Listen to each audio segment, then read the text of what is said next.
నమస్తే, welcome to manures Telugu. Palnadu జిల్లా నర్సరావుపేట పట్టణంలోని బరంపేటలో గల వెంకటేశ్వర స్వామి వారి దేవస్థానం నందు నర్సరావుపేట కూటమి నాయకులు కార్యకర్తలు ఆధ్వర్యంలో వెంకటేశ్వర స్వామికి ప్రత్యేక పూజలు నిర్వహించారు. అనంతరం వారు మాట్లాడుతూ మాజీ ముఖ్యమంత్రి జగన్మోహన్ రెడ్డికి మంచి బుద్ధిని ప్రసాదించమని వేడుకోవటం జరిగిందని అన్నారు. గత వైసీపీ ప్రభుత్వం హయాంలో కలియుగ ప్రత్యక్ష దైవంగా పూజించే తిరుమల తిరుపతి ఎంతో ప్రీతికరమైన లడ్డు ప్రసాదంలో కల్తీ నెయ్యితో లడ్డూ తయారు చేసి సుమారు 20 కోట్ల లడ్డూలను భక్తులను విక్రయించడం జరిగిందన్నారు. 68 లక్షల కిలోల నెయ్యిని వారు తిరుమలలో లడ్డూల తయారీకి సరఫరా చేయడం జరిగిందని, ఈ విధంగా వైసీపీ ప్రభుత్వంలో వెంకటేశ్వర స్వామి నగదును కూడా 250 కోట్లని గత వైసీపీ ప్రభుత్వంలో ఉన్నటువంటి నాయకులు, టీటీడీ పాలక మండలి సభ్యులు అందరూ కలిసి దోచుకోవడం జరిగిందని పేర్కొన్నారు. జనసేన పార్టీ అధ్యక్షులు పవన్ కళ్యాణ్ గతంలో పాప ప్రక్షాళన చేసుకునే సంప్రోక్షణలో ప్రాయశ్చిత దీక్ష చేసిన రోజున పవన్ కళ్యాణ్ని ఎంతో మంది విమర్శించారని, ఈరోజు ఇదే విషయం చిట్టి దర్యాప్తు తేల్చింది ఏమిటంటే లడ్డూ సరఫరాలో సంపూర్ణంగా ఒక కెమికల్తో తయారు చేసినటువంటి కల్తీ ద్రావకాన్ని నెయ్యిగా వాడి కల్తీ లడ్డూలు తయారు చేసి విక్రయించడం జరిగిందని అన్నారు. ఈ కార్యక్రమంలో ఉమ్మడి గుంటూరు జిల్లా జనసేన పార్టీ కార్యదర్శి అద్దెపల్లి ఆనంద్, నర్సరావుపేట మండల అధ్యక్షుడు కె గోవిందరావు, పట్టణ ప్రధాన కార్యదర్శి గుప్తా శ్రీకాంత్, జిల్లా టీడీపీ అధ్యక్షురాలు దాసరి ఉదయశ్రీ, జనసేన పార్టీ వీర మహిళ మిర్యాల వెంకట సుబ్బమ్మ మరియు వీర మహిళలు జక్కం నిర్మల, కాసా శ్రావణి, లక్ష్మి, కూటమి కార్యకర్తలు పాల్గొన్నారు. నమస్కారం అండి. మరి ఈరోజు రాష్ట్రంలో జరుగుతున్నటువంటి రాజకీయ పరిణామాలని మరి ప్రజలందరూ కూడా గమనిస్తున్నారు.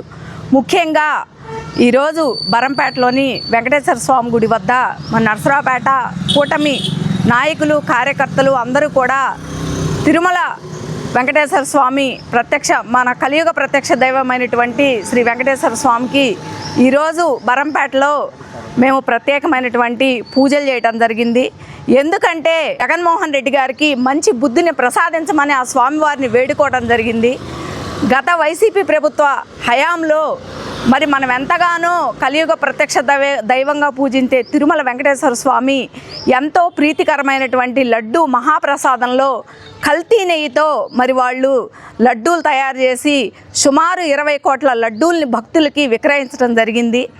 68 లక్షల కిలోల కల్తీ నెయ్యిని వారు తిరుమల ప్రసాదానికి సరఫరా చేయటం జరిగింది. ఈ విధంగా వారు స్వామివారి యొక్క నగదుని కూడా 250 కోట్లని మరి గత వైసీపీ ప్రభుత్వంలో ఉన్నటువంటి నాయకులు కానీ మరి టీటీడీ పాలక మండలి సభ్యులు కానీ అందరూ కలిసి దోచుకోవడం జరిగింది. ముఖ్యంగా మా అధ్యక్షులు వారు జనసేన పార్టీ అధ్యక్షులు పవన్ కళ్యాణ్ గారు ఈ విషయం అయ్యి గతంలో మరి వాళ్ళు పాప ప్రక్షాళన చేసుకునే దీనిలో సంప్రోక్షణలు చేసి మరి ప్రాయశ్చిత్త దీక్ష చేసిన రోజు ఆ రోజు ఎంతోమంది పవన్ కళ్యాణ్ గారిని విమర్శించడం జరిగింది. ఈరోజు ఈ విషయం మీద సిట్టు దర్యాప్తులో ఒకటే తేల్చింది, లడ్డు సరఫరాలో సంపూర్ణంగా ఒక కెమికల్స్తో తయారు చేసినటువంటి ఒక కల్తీ ద్రావకాన్ని నెయ్యిగా వాడి కల్తీ లడ్డూలు తయారు చేసి విక్రయించడం జరిగింది. గత ప్రభుత్వ ముఖ్యమంత్రి తెలుసుకోవాల్సిన విషయం ఏంటంటే, మీరు 100 సార్లు ఏదైతే అబద్ధాన్ని నిజం చేయాలని చూస్తున్నారో అది ఏ విధంగానూ కూడా ప్రజలు నమ్మరు. ఇంతకుముందు మీరు చెప్పిన అబద్ధాలన్నీ నమ్మేసి ఒక్క ఛాన్స్ తీసుకొని మీరు వచ్చి రాష్ట్రాన్ని ఏం చేశారో వెంకటేశ్వర స్వామితో పెట్టుకున్నారు. ఇంకా మీకు రాష్ట్రంలో వైసీపీ ప్రభుత్వం అనేది, వైసీపీ పార్టీ అనేది మనుగడ లేకుండా పోవటం కోసం మీరు ఇంకా ఎక్కువ చేస్తున్నారు. కానీ ఈ విధమైన పోకడలు, ఈ విధమైన ర్యాలీలు, ఈ అంబటి రాంబాబు గారు చేస్తున్న ఈ విధమైన దుశ్చర్యలు, అలాగే మహిళల పట్ల కొత్త భాషను ఉపయోగపెట్టడము, తల్లుల్ని తండ్రుల్ని అందరినీ కలిపి తిట్టడము, ఈ విధమైన సంస్కృతిని రాష్ట్రంలో ఇకనైనా విడనాడాలి. ఇప్పుడు స్వామివారికి క్షమాపణ చెప్పుకుని ఇకనైనా మంచి బుద్ధి తెచ్చుకుని ఇలాంటి తప్పుల్ని పునరావృతం చేయకుండా అదేవిధంగా ప్రాయశ్చిత్తంగా వాళ్ళు రాజకీయాల నుంచి స్వచ్ఛందంగా తప్పుకోవాలని మేమందరం కూటమి సభ్యులుగా డిమాండ్ చేస్తూ ఉన్నాము. ఈ విధమైన పోకడలు చేస్తుంటే సిట్టు నిజ నిర్ధారణ చేసిన తర్వాత తప్పనిసరిగా స్వామివారి కూడా శిక్షిస్తారు, చట్టబద్ధంగా కూడా వాళ్ళందరికీ శిక్షణ పడతాయి అని చెప్పేసి ఈ సందర్భంగా తెలియజేసుకుంటూ ఈ అవకాశం నుంచి మీ అందరికీ కృతజ్ఞతలు. ప్రత్యక్ష దైవమైన శ్రీ వెంకటేశ్వర స్వామి వారి మీద లడ్డు ప్రసాదం మీద అలిగేషన్స్ రావటము సాక్షాత్తు శ్రీ వెంకటేశ్వర స్వామి వారిని దర్శించుకున్న తర్వాత అత్యంత పరమ పవిత్రంగా భావించే లడ్డూ ప్రసాదము ఈరోజు భక్తుల మనోభావాలు దెబ్బగా కారణమైంది. అలాంటి లడ్డూ ప్రసాదంలో కనీసం 3 శతాబ్దాల పైన చరిత్ర ఉన్న లడ్డూ ప్రసాదంలో ఈరోజు కల్తీ జరగటము, దాన్ని కల్తీ అని కాదండి, పూర్తిగా అసలు నెయ్యి అనేది ఉపయోగించకుండా పూర్తిగా రసాయనాలతో తయారు చేసి కోట్లాది మంది భక్తుల మనోభావాల కారణమైన గత ప్రభుత్వాన్ని ఈరోజు తప్పు చేసింది కాకుండా ఆ తప్పుని పక్కన పెట్టుకొని అసలు తప్పే జరగలేదన్నట్టుగా బుకాయించడం అనేది అత్యంత హేయమైన చర్య. ఇలాంటి హేయమైన చర్యని కూటమి ప్రభుత్వం తీవ్రంగా ఖండిస్తుంది. కోట్లాది మనోభావాలకి గాయపరిచిన గత ప్రభుత్వ సూత్రధారులను కానీ పాత్రధారులను కానీ కఠిన శిక్ష విధించి మళ్ళీ ఇలాంటి ఫ్యూచర్లో, ఎందుకంటే సృష్టి ఉన్నంతకాలం దైవం శ్రీనివాసుడు ఉంటాడు కాబట్టి అలాంటి మళ్ళీ ఫ్యూచర్లో ఇలాంటివి జరగకుండా చూడాలని కూటమి ప్రభుత్వం బలంగా గట్టిగా నిలదీస్తుంది. అందరికీ నమస్కారం అండి.